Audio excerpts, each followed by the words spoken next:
अस्सलाम वालेकुम। क्या हाल चाल हैं आप सबके। हम औरतें शादी के बाद अपना 100% लगा देती हैं अपने घर को बनाने और संवारने में। अगर एक घर को आप सक्सेसफुली रन होता हुआ देखते हैं तो उसके पीछे एक औरत का बहुत बड़ा हाथ होता है। वो हर मुमकिन कोशिश करती है कि जिससे क्वालिटी पे कोई कॉम्प्रोमाइज़ ना हो, घर में वो बजट पैदा कर सके और पैसों का इस्तेमाल कम से कम हो।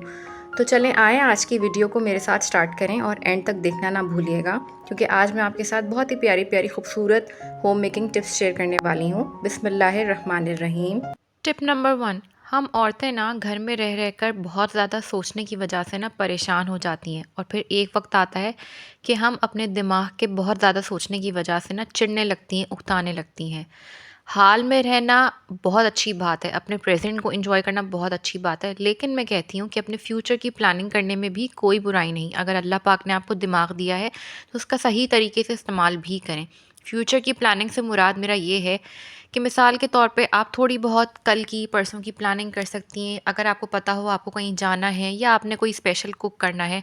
अब जैसे यहाँ पे मैंने जो है ना काले छोले पहले से भिगो के रख दिए थे रात में, और सुबह उठ के ना बस मैंने इनको जो है वो कुकर पे चढ़ाया है। तो कितना आसान हो गया। वैसे भी आपको पता है काले छोले बादी होते हैं, उनको भिगोना बहुत ज़रूरी होता है। Tip number 2। हम औरतें ना हफ्ते में पता नहीं कितनी दफ़ा हरा धनिया, पुदीना, हरी मिर्चें मंगवाती हैं और वो ख़राब हो जाती हैं। हमें कंप्लेन ही यही होती है कि वो बार बार ख़राब हो जाते हैं। तो इसका ना आज एक बहुत ही आसान सा तरीका आपको बताती हूँ। आप कोई भी कंटेनर ले लें, जैसे कि मेरे पास ये ग्रीन वाला है, और इसमें ना थोड़ा सा पानी डाल दें। पानी आपने बस इतना डालना है कि जो हरा धनिया की जो बेस है ना, जो डंडियाँ हैं, वो इसमें डिप हो जाएं। आप यकीन करें आपका ये जो हरा धनिया है ना, ये 1 हफ़्ते से भी ज़्यादा फ्रेश रहेगा। बस शर्त ये है कि आपने इसका पानी जो है ना वक्फ़े-वक्फ़े से बदलना है, मतलब कि हफ़्ते में 2 दफ़ा बदल दें, तो वो भी काफ़ी है, इनफ़ है। इसी तरह आप पुदीना के साथ भी कर सकती हैं। मेरे घर में ना पुदीने का इतना इस्तेमाल होता नहीं है, तो इसलिए मैंने ये वीडियो में दिखाया भी नहीं है। हरा धनिया मैं बहुत ज़्यादा इस्तेमाल करती हूँ। मुझे बहुत अच्छा लगता है जब मैं अपने बच्चों को या हस्बैंड को सालन सर्व करती हूँ या कोई भी चीज़ सर्व करती हूँ, तो उसके ऊपर थोड़ा सा हरा धनिया ना बारीक बारीक चॉप करके डाल देती हूँ। Tip number 3। हमेशा याद रखें कि जब भी आपने कुकर पे कोई चीज़ चढ़ानी है, तो आपने पानी डालने के बाद पहले उबाल के आने का इंतज़ार करना है। उसके बाद आपने कुकर का ढक्कन बंद करना है और फिर सीटी लगानी है। उससे पहले आपने ना ही कवर लगाना है और ना ही सीटी। इसीलिए बहुत ज़्यादा ये कंप्लेंट सुनने में आती हैं कि कुकर जो है वो फट गया या कोई एक्सीडेंट हो गया किचन के अंदर। Tip number 4। आई थिंक ये टिप नंबर 4 ही है, मैं भूल गई हूँ, मैं इतनी जल्दी जल्दी बोल रही हूँ। अच्छा, इस तरह के जो डब्बे होते हैं ना, ये बहुत काम के होते हैं, और बाज़ औक़ात हम होम मेकर्स जो है ना वो बेध्यानी में इसे फेंक देती हैं बिना ये सोचे कि हमारे लिए ये कोई काम आ सकता है। तो यहाँ पे देखें, ये एक डब्बा है जो कि इसमें ना मैंने 3 मिल्क केक बनाया था और माइक्रोवेव में बनाया था। इंशाल्लाह आपके साथ इसकी भी रेसिपी शेयर करूँगी। बताना मैं आपको ये चाहती हूँ कि देखें, ये जो डब्बा है ना, ये माइक्रोवेव सेफ़ डब्बा है। अगर ये डब्बा नहीं होता तो मैं ये 3 मिल्क केक माइक्रोवेव में नहीं बना सकती थी। तो इसलिए इस तरह के डब्बों को फेंकने से पहले ना थोड़ा-सा दिमाग इस्तेमाल कर लिया करें और सोच लिया करें कि कहीं ये आपके कोई काम की चीज़ तो नहीं है। केक बनाने के अलावा भी ये डब्बे बहुत सी चीज़ों में काम आते हैं। आपने स्कूल में जो है वो बच्चों के कैंडीज़ डाल के भिजवानी है, या फिर आपने कोई निम्को वग़ैरह की ऐसी चीज़ होती है जिसको पूरी तरीके से सील करके रखना होता है ताकि हवा ना जाए। बहुत सी चीज़ों में ये चीज़ें काम आती हैं। मैं ये नहीं कहती कि आप अपने घर को इस तरह की चीज़ें जमा करके कार का बाड़ बना लें या बहुत ज़्यादा इकट्ठा कर लें, लेकिन 1-2 रख लिया करें, क्योंकि ये इस तरह की चीज़ें होती हैं जो काम आ ही जाती हैं। Tip number 5। अगर तो आप भी मेरी ही तरह की एक होम मेकर हैं या फिर कह लें हाउसवाइफ हैं, और आपको भी प्याज रोज़ाना काटने में बहुत ज़्यादा डिफ़िकल्टी होती है। मेरे साथ तो मसला ये है कि मेरी जो स्किन है ना वो बहुत ही ज़्यादा सेंसिटिव है, और पता नहीं आपने वीडियोस में मेरी ये नोट किया हो या नहीं, लेकिन मेरे राइट हैंड की जो पहली वाली शहादत की उंगली है ना, शहादत की उंगली, उस पे ना मुझे बहुत ज़्यादा प्रॉब्लम है, क्योंकि ना प्याज और टमाटर का पानी पड़ते ही ना इस पे ना एक जगह ऐसी है उंगली पे जो कि बिल्कुल ड्राई हो जाती है, सख्त सी हो जाती है, और ना एलर्जी टाइप रैशेज़ हो जाते हैं। तो मेरे साथ तो प्रॉब्लम है। अगर आपके साथ भी कोई इस तरह का डिफरेंट किस्म का प्रॉब्लम है या आपको उलझन होती है रोज़-रोज़ प्याज काटने में, तो आप एक ही दफ़ा ना 2-3 दिन की प्याज काट के रख सकती हैं।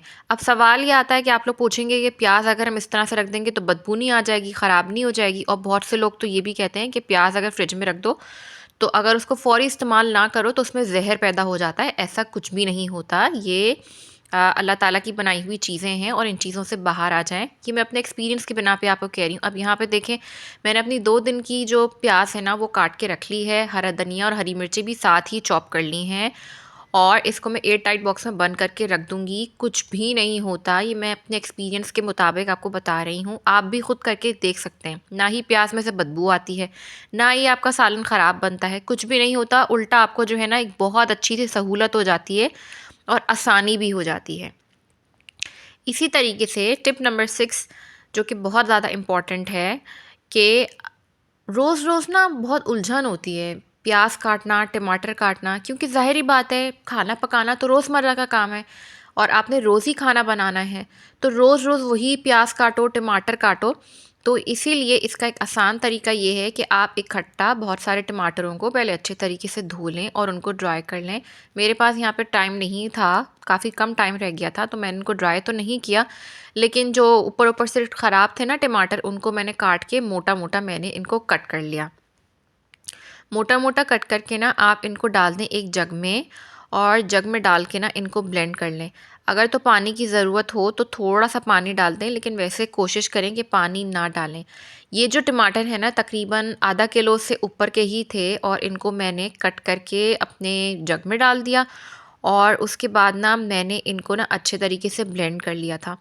यकीन करें इतनी सहूलत हो जाती है क्योंकि आपको कुछ नहीं पता होता, डेली बेसिस पे आप उस तरीके से अपनी कुकिंग को टाइम नहीं दे सकते, कुछ भी हो सकता है, आपको कहीं इमरजेंसी में जाना पड़ सकता है, आपका कोई बच्चा रो सकता है, कुछ भी आपको नहीं पता होता। तो इसीलिए थोड़ी बहुत तैयारी ना हमें कुकिंग के हवाले से करके रखनी ही चाहिए। जब पता है कि ये काम हमने रोज़ाना ही करना है, तो फिर इस काम को हम अपने लिए आसान क्यों ना बनाएँ। अब मैंने ना ये आधा किलो से ऊपर के टमाटर थे, इनको ना अच्छे से ब्लेंड कर लिया था। पानी डालने की अल्हम्दुलिल्लाह मुझे ज़रूरत नहीं पड़ी। मेरी कोशिश होती है कि बस पानी के बिना जितना मैं ब्लेंड कर सकती हूँ वैसे ब्लेंड कर लूँ। तो मैंने ना इनको अच्छे तरीके से ब्लेंड करके और मेरे पास ना यहाँ पे एक सिलिकॉन की ट्रे है, मैंने 2 लेके रखी हुई हैं और इसी पर्पज़ के लिए ली थी ताकि मैं टोमेटो की प्यूरीज़ बना के इनको फ्रीज़ कर सकूँ।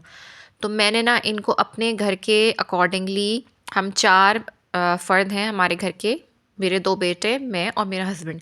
उस हिसाब से मैंने टोमेटो की प्यूरीज़ इसमें डाल दी थी और इनको ना डालने के बाद मैंने फ्रीज़र में रख दिया था। फ्रीज़र में जो है वो हार्डली आपको आधा दिन लगता है, 4 या 5 घंटे लगते हैं इसको फ्रीज़ होने में और बस जब ये फ्रीज़ हो जाएँ तो आप इनको निकाल के जो है वो ज़िपलॉक बैग में डाल दें।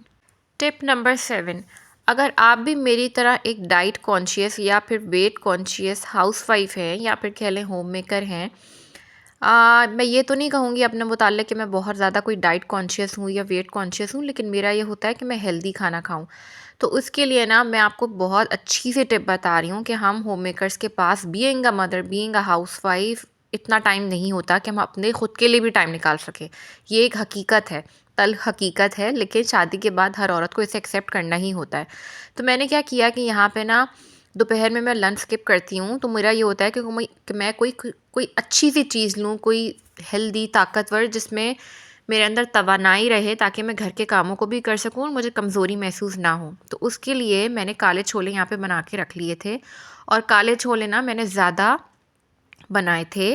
अभी तो मैंने जो ये पका रही हूँ ना आपके सामने वीडियो में, ये तो बस 2 वक़्त के मैंने पकाए हैं ताकि एक आज खा सकूँ और एक कल खा सकूँ। तो जो अभी खाऊँगी वो तो अभी खा लूँगी, ठीक है? लेकिन जो दूसरा वाला मेरा बोल है ना, उसको मैं एज़ इट इज़ उठा के फ्रिज में रख दूँगी ताकि मुझे कल अपने लिए अलग से टाइम ना निकालना पड़े। बस मैंने इसको डायरेक्टली फ्रिज से निकालना है, हल्का-सा माइक्रोवेव करना है और खा लेना है। ये बहुत अच्छी टिप मैंने आपके साथ शेयर की है, अगर आपके पास इतना टाइम नहीं होता ख़ुद को देने के लिए।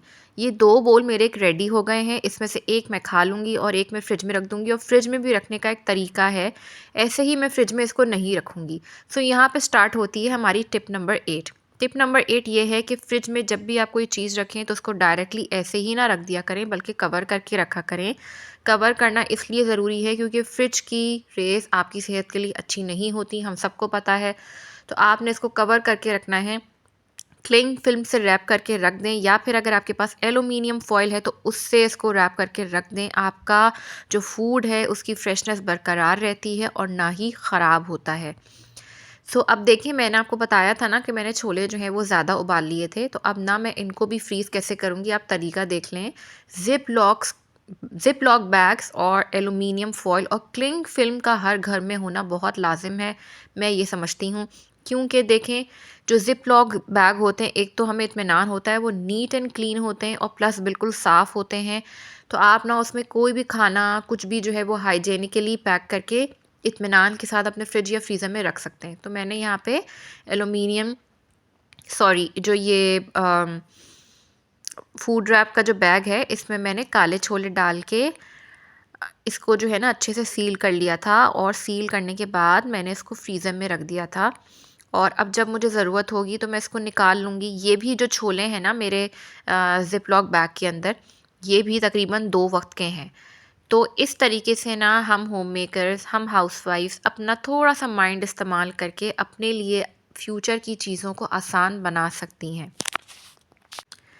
अच्छा, यहाँ पे जो है ना, मैं आपको बताया था ना, ये नेक्स्ट डे की क्लिप है, और मैंने आपको बताया था कि मैं जो हूँ टोमेटोज़ की प्यूरी फ्रीज़ करके रख देती हूँ और उसके बाद ज़िप लॉक बैग में ट्रांसफ़र कर देती हूँ जब वो अच्छे से फ्रीज़ हो जाती हैं तो अभी मैं यहाँ पे यही वाला काम कर रही हूँ। टोमेटो की जो प्यूरी मैंने फ्रीज़ करके रखी थी वो अच्छे से हो गई थी, तो अब मैं ज़िप लॉक बैग में ट्रांसफ़र करके इन्हें फ्रीज़र में रख दूँगी। अब 1 हफ़्ते के लिए मेरी छुट्टी हो गई है, आराम से मुझे ना टमाटर की टेंशन, ना प्याज़ की टेंशन। अगर ये वीडियो आपको थोड़ी सी भी पसंद आई है और आपके लिए हेल्पफुल रही है तो मुझे कमेंट बॉक्स में कमेंट करके ज़रूर बताइएगा, मुझे बहुत खुशी होगी। और मेरे चैनल को सब्सक्राइब भी कीजिएगा। मुलाकात होती है नेक्स्ट वीडियो में, तब तक के लिए अल्लाह हाफ़िज़।